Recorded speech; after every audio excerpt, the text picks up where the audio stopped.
Il y a une beauté singulière dans le fracas du métal, une esthétique de précision qui dépasse le simple cadre de l'action.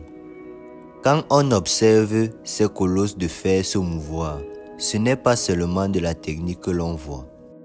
C'est une forme de perfection anatomique nouvelle. Des sculptures mouvantes où chaque engrenage, chaque piston semble répondre à une nécessité biologique. La machine n'est plus un outil, elle devient une entité sacrée, une architecture vivante qui redéfinit notre conception du beau. Mais cette beauté cache une tension sociale profonde. Transformers n'est pas qu'une fresque de robots. C'est le récit d'un monde qui a basculé dans l'ère de l'industrie absolue. À travers ces films, on contemple l'image d'une société qui a fini par ressembler à ses propres machines. Complexes, interconnectées, mais aussi fragmentées et violentes.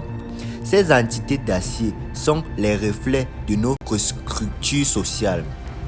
Les hiérarchies rigides, une quête perpétuelle de ressources et une guerre idéologique qui ne connaît aucune frontière.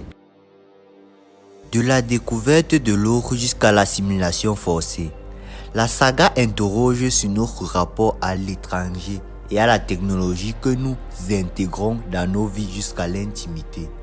Ces robots ne tombent pas du ciel par hasard, ils s'insèrent dans nos foyers sous la forme de voitures, de radios, d'objets du quotidien. Ils sont l'allégorie d'une technologie qui nous a conquis, modifiant radicalement nos interactions et notre place dans l'écosystème mondial.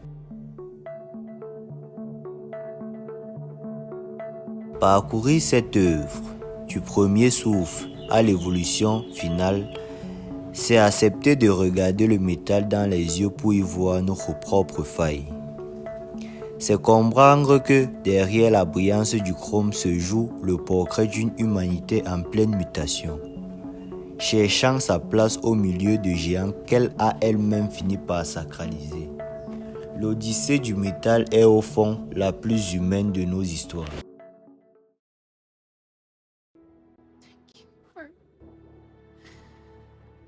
Making me feel like me again.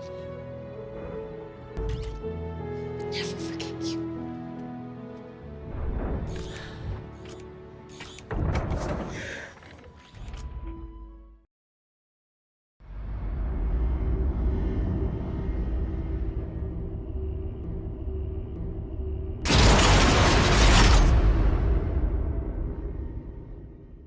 Tout commence par un silence dans le désert. Un silence rompu par un vrombissement qui n'appartient pas à notre monde. Le premier film de 2007 pose une esthétique du choc, celle de la rencontre entre notre quotidien organique et une mécanique divine. Ici, le robot n'est pas lisse, il n'est pas un jouet, il est une accumulation complexe de pièces en mouvement et un puzzle mathématique qui défie l'œil humain.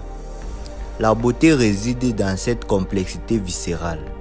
On ne regarde pas une machine, on regarde une forme de vie qui a transcendé la chair pour devenir une architecture de précision.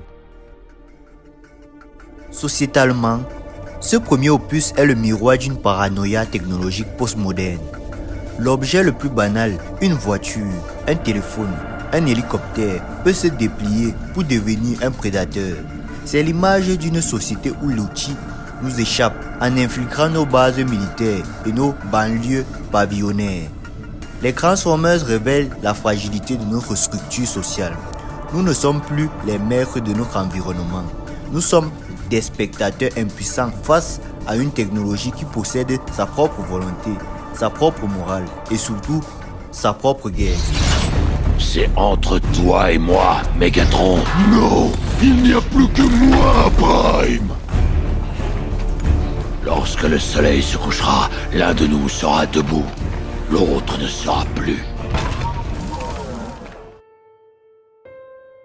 Pourtant, au milieu de cet acier froid, il y a la brillance du chrome sous le soleil couchant.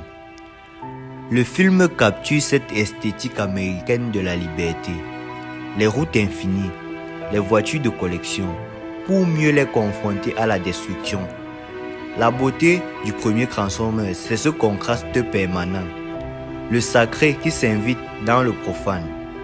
Optimus Prime ne parle pas comme un leader de guerre, mais comme un prophète antique exilé dans un monde de métal et de pétrole. C'est l'acte de naissance d'un nouveau mythe sociétal, celui où l'humanité trouve son salut non par elle-même, mais dans l'alliance avec ses propres reflets mécaniques.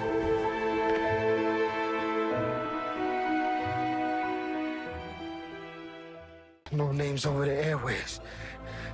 Forget that. Let him know who you are.